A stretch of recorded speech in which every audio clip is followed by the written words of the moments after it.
A outra coisa que eu queria comentar dentro desse nosso bate-papo aí da ciência é a dificuldade que a gente tem na área da saúde, né, de fazer ciência, né? Por quê? O fazer ciência significa que você tem uma pergunta, uma hipótese, e a pergunta ela vai chamar uma metodologia. Você vai ter que desenvolver um método que se adeque àquela pergunta para você testar, né? Na saúde, a gente criou, o que é importante para um certo lado, a gente criou alguns tipos de metodologia que são padrão ouro, né? Então, o método é um padrão ouro. Tá, mas ele é um padrão ouro para um tipo de pergunta, né? Então, por exemplo, se eu vou avaliar um medicamento, eu tenho uma metodologia padrão ouro, porque eu tenho uma pergunta.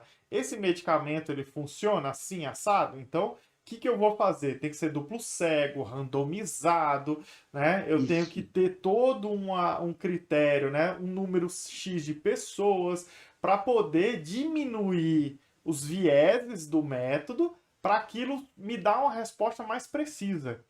Mas o padrão ouro é para um tipo de pergunta.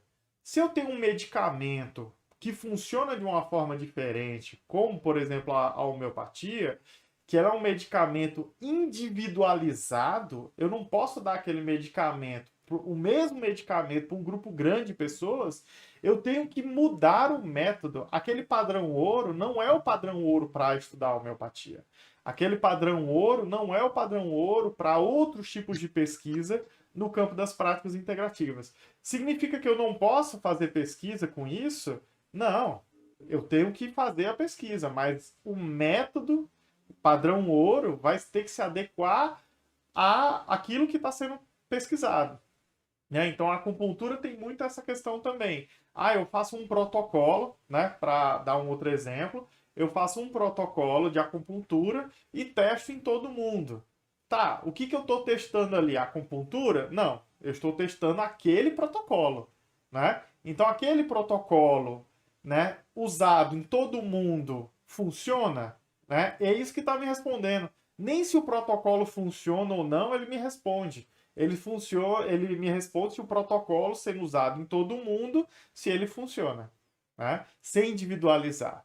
Então, eu acho que é uma coisa importante para a gente pensar que, tem gente que diz, né, não dá para fazer ciência com Pix. Não, dá para fazer ciência. Dá para ter protocolos? Dá para ter protocolos.